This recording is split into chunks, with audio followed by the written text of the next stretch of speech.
Сәлем достар, менің каналыма қош келдіңіздер. Менің есімім Жансая. Бүгін біз 250 формадағы декларация тапсыруды үйренетін боламыз.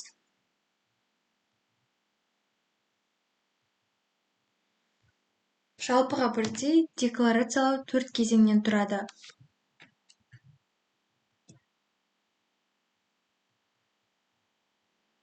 Екі мың 24 жылы кімдер міндетті декларацияны тапсыруы керек? 2024 жылы жалпыға бірдей декларациялаудың 3-ші кезеңі басталды. Яғни заңды тұлғалардың басшылары, құрылтайшылары мен олардың жұбайлары, жеке кәсіпкерлер мен олардың жұбайлары болып табылатын тұлғалар тапсыруға міндеттеледі.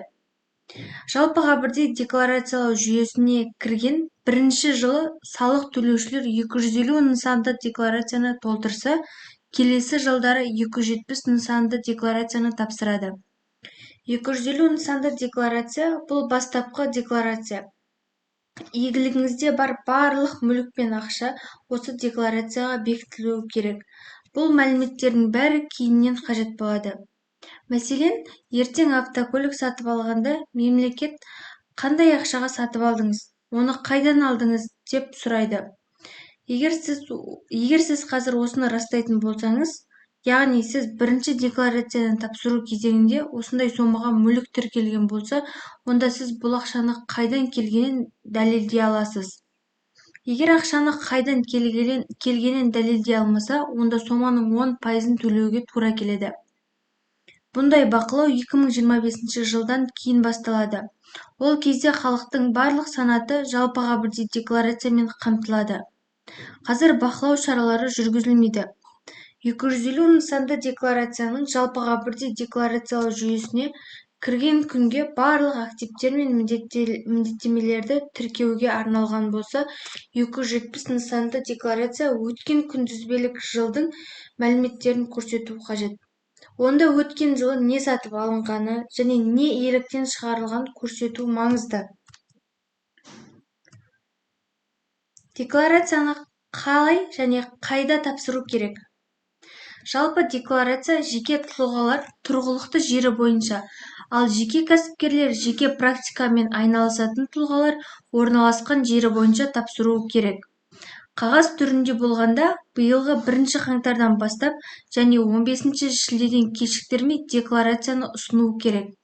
Ол кезде жеке тұлға не оның өкілі қол қояды. Келу тәртібімен не почта арқылы немесе өзге байланыс ұйымымен хабардар ете отырып, тапсырыс хатпен. Электрон нысанды тапсырған жағдайда биылғы 1 қаңтардан бастап және 15 қыркүйектен кешіктірмей ұсыну керек. Декларацияны тапсырудың бірнеше жолы бар. Декларацияны мемлекеттік кірістер комитетінің веб-орталығындағы салық төлеуші кабинеті арқылы, сондай-ақ электронды үкімет портал және е-салық, азамат, егоп мобайлды, халық мобайлды қосымшалары арқылы электронды түрде тапсыруға мүмкіндік бар. Қағаз түрінде тапсырғыңыз келсе, мемлекеттік кірістер органдарына бару керек. Декларацияны тапсырған кезде қай жыл мен кезеңді көрсетуі керек. Декларацияны 2024 жылы 1 қаңтардан бастап тапсыруға міндетті адамдар, онда 2023 жылғы 31 желтоқсандағы жағдай бойынша барлық мәліметтерді көрсету керек. Яғни, онда осы күнге дейінгі алынған мүлік пен міндеттемелер кіріс декларациясында жариялануы керек. Декларацияны қате толтырған жағдайда не істеу керек? Декларация қате толтырылған жағдайда, егер декларацияның беру мерзімі әлі аяқталмаған болса, декларацияны қайтарып алуға және оны дұрыс толтыра отырып, жаңасын беруге болады. Немесе екінші нұсқа бар. Дұрыс ақпаратты көрсететін қосымша декларацияны тапсырыңыз. Егер сіз кіру декларациясын тапсырып, онда қандай да бір мүлікті көрсетуді ұмытып кетсеңіз, қосымша декларацияны тапсыруға мүмкіндік бар. Келесі 3 жыл ішінде өзгерістер енгізілуге жол беріледі. Салық кодексінің 48 бабының 2 тармағына сәйкес талап қою мерзімі бойынша жеке тұлғалар осы өзгерістер мен толықтыруларға жататын салық кезеңі үшін бұрын ұсынылған салық есептілігіне өзгерістер мен толықтырулар енгізуге құқылы. Декларацияны уақытында тапсырмаса не болады? Декларация ұсынбаған үшін әкімшілік жауапкершілік қарастырылған. Бірінші рет ескерту беріледі, ал екінші рет 15 АЕК толық емес мәліметтерді көрсеткен үшін 3 АЕК мөлшерінде айыппұл арқалайды. Сонымен қатар, жеке тұлғалар салық объектілерін жасырған үшін төленбеген салық сомасының 200% мөлшерінде, ал егер мұндай заң бұзушылық қайталанса, 300% мөлшерінде айыппұл төлеу арқылы өз ақшасынан айырылуы мүмкін. Қазақстан Республикасынан тыс жерде мүліктің бар жоғы туралы ақпаратты жасырған, сондай-ақ Қазақстан Республикасынан тысқары жерде орналасқан шетелдік банктерде ақшасы бар жеке тұлғалар 100 АЕК мөлшерінде айыппұл төлейді. Салық төлеуші кабинеті арқылы 250 нысанды декларация тапсырудың жолын көрсететін боламын. Ең алдымен Google арқылы кабинет салық KZ сайтына кіреміз. Салық төлеуші кабинеті ашылғаннан кейін жеке кабинет бөліміне өтеміз. ЭЦП бойынша кіру батырмасын басып таңдаңыз. Таңдап, салық төлеуші кабинетіне кіреміз. Ары қарай настройка бөлімінен настройка списка форма батырмасын басып, нысандар тізіміне кіреміз. Нысандар тізімінен 2024 жылға кіріп, 250 нысан жеке тұлғаның активтері мен міндеттемелері туралы декларацияны таңдаймыз. Үстінен 2 рет басып кіреміз. Міне, ары қарай бізде бет ашылады. Осы жерден бастап біз толтыруды бастаймыз. ЭЦП кілтпен кіргендіктен бізде ЖСН жеке басын куәландыратын құжаттарға сәйкес жеке тұлғаның тегі, аты, әкесінің аты автоматты түрде көрсетілетін болады. Телефон нөмірі мен электрондық мекен-жайын қалауыңыз бойынша көрсетсеңіз болады. Ары қарай резиденттік белгісі көрсетіледі. Ол жерде резидент дегенді таңдаймыз. Салық төлеушінің санатын таңдаңыз. Бөлімінде салық төлеушінің санатын ескере отырып, А немесе В торкөзі белгіленеді. Барлығын мұқият оқып шықсаңыз болады. Ал біз бұл жерде В торкөзін белгілейміз. Сол кезде бізге алдыңғы жылдың 31 желтоқсандағы жағдай бойынша декларация тапсыру шығады. Келесі бетке өтеміз. Егер сіз заңды өкіл болсаңыз, бұл жерде декларацияны жасайтын жеке тұлға заңды өкіл болып табылған жағдайда торкөз белгіленеді және ұсынылған адамның ЖСН көрсетіледі. Біз бұл бетте ештеңе белгілемейміз. Бірден келесі бетке өтеміз. Бұл бетте декларацияның түрі көрсетіледі. Бастапқы, кезекті, қосымша, хабарлама. Біз бұл жерде бірінші рет тапсыруымызға байланысты бастапқы батырмасын белгілеп, келесі бетке өтеміз. Айлық есептік көрсеткіштің 10.000 еселенген мөлшерінен аспайтын сомадағы қолма-қол ақша туралы мәліметтер бөлімінде добавить поле батырмасын таңдап толтырып боламыз. Яғни 10.000 АЕК аспайтын сомадағы қолма-қол ақшаны көрсетеміз. Бұл бөлімде белгілеген жағдайда келесі мәліметтерді толтыратын боламыз. Валюта коды, қолма-қол ақша сомасы көрсетіледі. Айта кететіні, бұл жерде Қазақстан Республикасы және одан да тыс жерлердегі де көрсетіледі. Және екі немесе одан да көп валюта бағамы болса, өрісті қосу батырмасын басумен қоса беруге болады.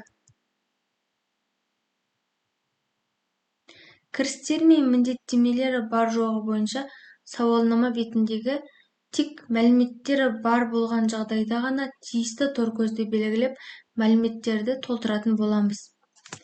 Бұл бет 12 бөлімнен тұрады.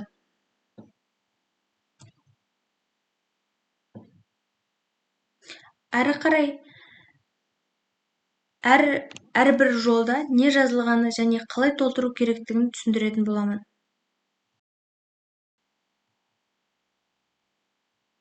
Шет мемлекеттерде тіркелген жылжымайтын мүліктің болуы туралы мәліметтер бөлімін белгілеген жағдайда келесі мәліметтерді толтыратын боламыз. Жылжымайтын мүліктің түрі. Жылжымайтын мүліктің түрін тіркеу елінің коды. 3 нүктені таңдаңыз. Елдердің тізімі шығады. Сол жерден таңдайсыз. Жоғарғы бағанда көрсетілген жылжымайтын мүліктің сәйкестендіру нөмірі. Орналасқан жері. Қазақстан Республикасының тыс жерде тіркелген немесе сәйкестендіру нөмірі жоқ жылжымайтын мүліктің. Аталған мүлік орналасқан елді мекенжай және көшенің атауын, үйдің нөмірін, пәтердің нөмірін көрсету бөлігінде орналасқан жері көрсетіледі. Жер учаскесінде ғимаратқа қатысты. Ғимараттардың бір бөлігіне, пәтерге, кеңсеге, жабық паркингке, тұрақ орнына, құрылысқа қатысты орналасқан жерінің мекенжайы көрсетіледі. Әуе кемесіне, теңіз кемесіне, ішкі сауда, жүзу кемесіне, өзен, теңіз, жүзу кемесіне қатысты орналасқан жерін немесе тіркеу портының мекенжайы көрсетіледі. Екінші, шет мемлекетте тіркелген көлік құралдарының болуы туралы мәліметтер бөлімін белгілеген жағдайда келесі мәліметтерді толтыратын боламыз. Шет мемлекеттерде тіркелген көлік құралдарының түрі, мысалы, жеңіл автомобиль, мотоцикл, жүк машинасы. Бұл жолда әуе және теңіз кемелері, ішкі жүзу кемелері, өзен, теңіз, жүзу кемелері көрсетілмейді. Меншік құқығындағы көлік құралының маркасы, моделі, көлік құралын тіркеу елінің коды көрсетіледі. Автокөлік құралдары үшін автокөлік құралдарын тіркеу туралы куәлігінде құқық белгілейтін өзге құжатты. Темір жол көлігі үшін жылжымалы құрамның зауыт нөмірінің көрсетіледі. ВИН-код. Қозғалтқышының нөмірі көрсетіледі. Мысалы, АА. Жоғары бағанда көрсетілген көлік құралының сәйкестендіру нөмірі.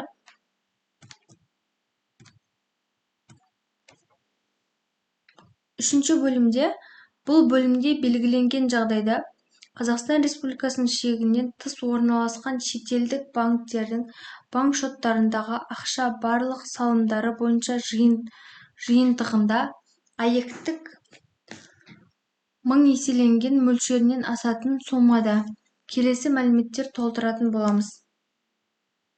Қазақстан Республикасының тыс жерлерде тіркелген банк мекемесінің немесе мұндай банк мекемесі жекеленген салық төлеуші ретінде айқындауға мүмкіндік беретін оған ұқсас сәйкестендіру нөмірі, банк мекемесінің атауы, банк мекемесінің тіркеу елінің коды, банк шотындағы ақшаның валюта коды, жоғары болған бағандағы көрсетілген валютаның банктік шоттардағы ақшаның жалпы сомасы. Төртінші, Қазақстан Республикасынан тыс жерлерде құрылған заңды тұлғаның акционер қоғамдарды қоспағанда жарғылық капиталына қатысу үлесі туралы бөлімін белгілеген жағдайда келесі мәліметтерді толтыратын боламыз.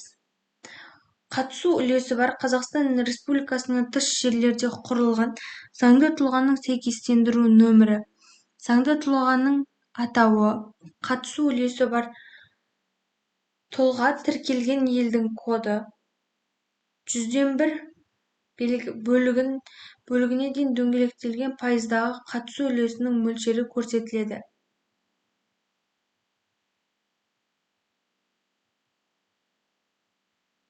Жылжымайтын мүлік құрылысына, оның ішінде Қазақстан Республикасынан тыс жерлерде үлестік қатысуы туралы мәліметтер бөлімін белгілеген жағдайда келесі мәліметтерді толтыратын боламыз. тұрғын үй немесе осындай ғимараттардың бір бөлігін меншікке беруге міндетті шарт бойынша тарап болып табылатын, оның ішінде Қазақстан Республикасынан тыс жерлерде тіркелген тұлғаның сәйкестендіру нөмірі. Тұрғын үйді немесе осындай ғимараттардың бір бөлігін меншікке беруге міндетті шарт бойынша тарап болып табылатын тұлғаның немесе тұлғаның атауы, құрылыс салушының тіркелген елінің коды, жылжымайтын мүлік құрылысына қатысу туралы шарт бойынша объектінің орналасқан жері, шарт бойынша міндеттемелерді төлеу шотына ақша енгізілген валюта коды, шарт бойынша міндеттемелерді төлеу шотына енгізілген ақшаның жалпы сомасы көрсетіледі. Инвестициялық алтынның болуы туралы мәліметтер бөлімін белгілеген жағдайда келесі мәліметтерді толтыратын боламыз. Инвестициялық алтынның салмағы көрсетіледі. Инвестициялық алтынның құны көрсетіледі. Инвестициялық алтынның тіркелген елінің коды. Инвестициялық алтынның ақша енгізілген валюта коды.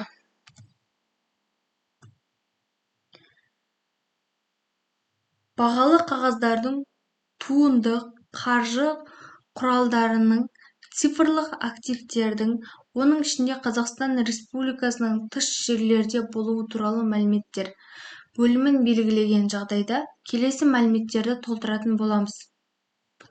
Декларация тапсырушыға тиесілі бағалы қағаздардың туынды қаржы құралдарының цифрлық активтердің саны. Бір бағалы қағазды туынды қаржы құралын цифрлық активті сатып алу бағасы көрсетіледі. Бағалы қағаздар, туынды қаржы құралдары, цифрлық активтер, шығарылған елдің коды. Бағалы қағаздар, туынды қаржы құралдары, цифрлық активтер, сатып алынған валюта коды көрсетіледі. Инвестициялық пай қорларындағы, оның ішінде Қазақстан Республикасының тыс жерлерде пайлардың болуы туралы мәліметтер бөлімін белгілеген жағдайда келесі мәліметтерді толтыратын боламыз. Декларация тапсырушыға тиесілі пайдың саны, пай шығарған елдің коды, пай шығарылған валюта коды, бір бірлігі үшін пайдың номиналды құны көрсетіледі.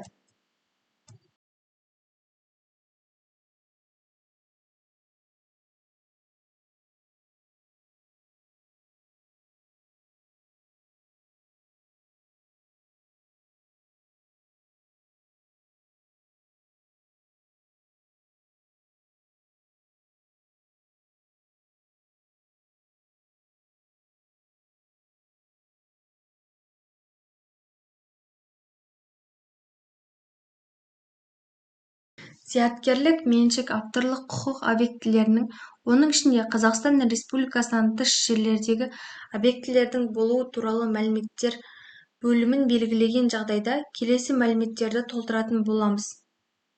Авторлық құқық болып табылатын зияткерлік меншік объектісінің түрі. Патент номері. Бұл патент орган немесе ұйым. Әрбір патент құжатына беретін сериялық номер. Зияткерлік меншік объектісі тіркелген елдің коды. Авторлық құқықтың зияткерлік меншік объектілерін тіркеу күні көрсетіледі. Бағаланатын бірлік құны айлық есептік көрсеткіштің 1000 еселенген мөлшерінен асатын басқа мүліктің, оның ішінде Қазақстан Республикасына тыс жерлерде болуы туралы мәліметтер жеке тұлғаның қалауы бойынша толтырылады. Бөлімін белгілеген жағдайда келесі мәліметтерді толтыратын боламыз. Қазақстан Республикасының заңнамасына сәйкес Қазақстан Республикасының мемлекеттік органдары немесе осы мемлекеттік заңнамасына сәйкес шет мемлекеттік органдарына тіркелген мүліктің атауы көрсетуге арналған, мүліктің санын көрсетуге арналған, валюта коды, объектінің жалпы құны көрсетіледі. Көрсетілген мүлік тіркелген елдің кодын көрсетуге арналған.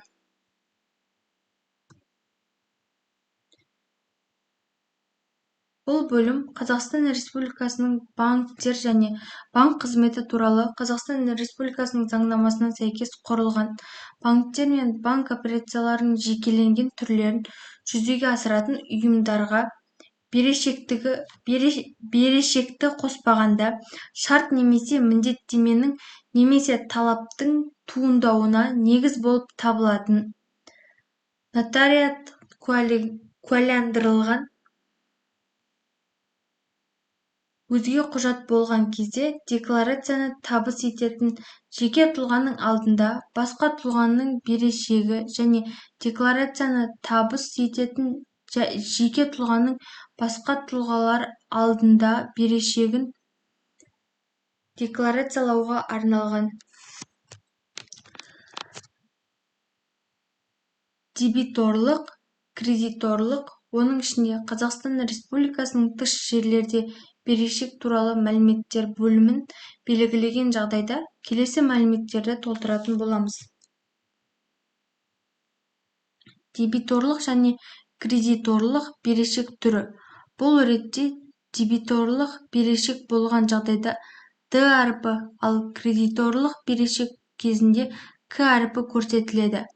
Шарт бойынша дебитор, кредитор болып табылған тұлғаның сәйкестендіру номері, дебитор, кредитордың тегі, аты, әкесінің аты, атаулары. Шот ашылған валютаның коды, есептелген сыйақы сомасын қоса алғанда берешек сомасы көрсетіледі. Дебитордың, кредитордың тіркелген елінің коды.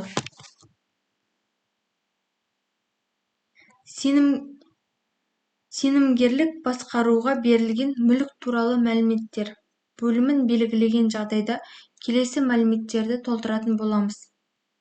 Сенімгерлік басқаруға берілген мүліктің атауы, көрсетілген мүліктің сәйкестендіру нөмірі, сенімгерлік басқарушының ЖСН немесе ПСН сәйкестендіру номері, сенімгерлік басқарудың басталған күні, сенімгерлік басқарудың аяқталған күні толтырылады.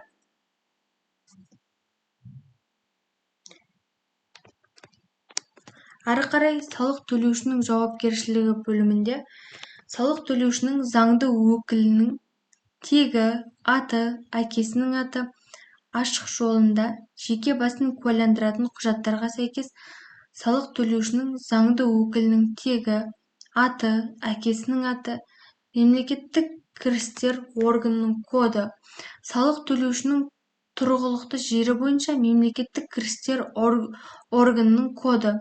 Мен осы декларацияда келтірілген мәліметтердің дұрыстығы үшін Қазақстан Республикасының заңнамасына сәйкес жауап беремін белгісін белгілейміз. Барлығын толтырып болғаннан кейін толтыруын, тексеруін батырмасын басып тексеріп алғаннан кейін МКО жіберу батырмасын басып жібереміз. Жіберу кезінде ЭЦП кілті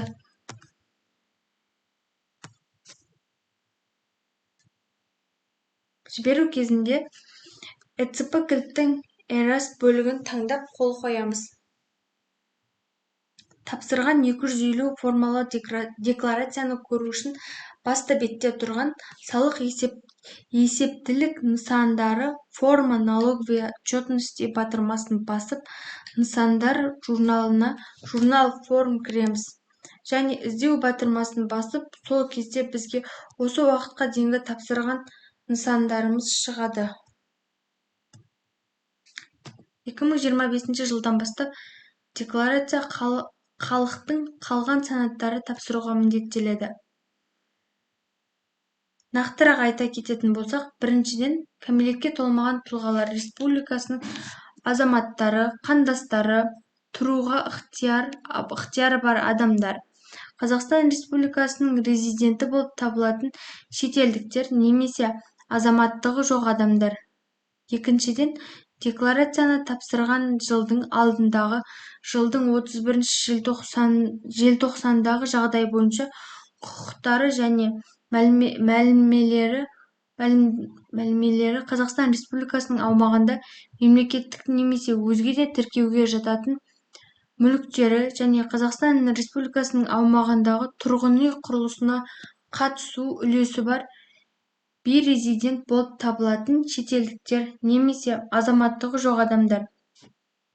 Үшіншіден, келесі тұлғалардың кез келген заңды өкілдерінің бірі.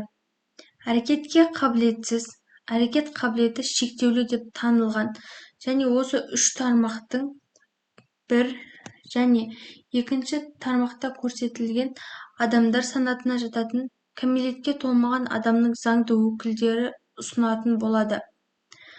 Алдыңғы жылы 31 желтоқсандағы жағдай бойынша 18 жасқа толмаған адамдар төмендегілердің біреуі болған кезде декларацияны заңды өкілдері ұсынатын болады. Меншік құқығында мемлекеттік немесе өзге де тіркеуге жататын мүлкінің құқықтары және мәлімелері Қазақстан Республикасының тыс жерлерде мемлекеттік немесе өзге де тіркеуге жататын мүлкі бар. Құрылысқа үлестік қатысуы туралы шарт бойынша, оның ішінде Қазақстан Республикасының тыс жерлерде жылжымайтын мүлк құрылысындағы үлесі бар. Қазақстан Республикасының шегінен тыс жерде орналасқан шетелдік банктердің банктік шотындағы барлық банк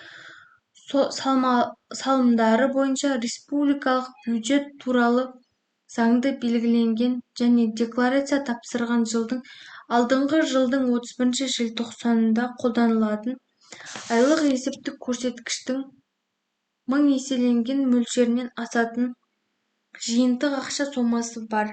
Шарт немесе міндеттеменің немесе талаптың туындауына негіз болып табылатын нотариат куәландырылған өзге де құжат болған кезде басқа да тұлғалардың осы тұлға алдындағы берешегі сомасының және осы тұлғаның басқа тұлғалар алдындағы берешегі сомасы бар болып табылатын жеке тұлғалар ұсынылады.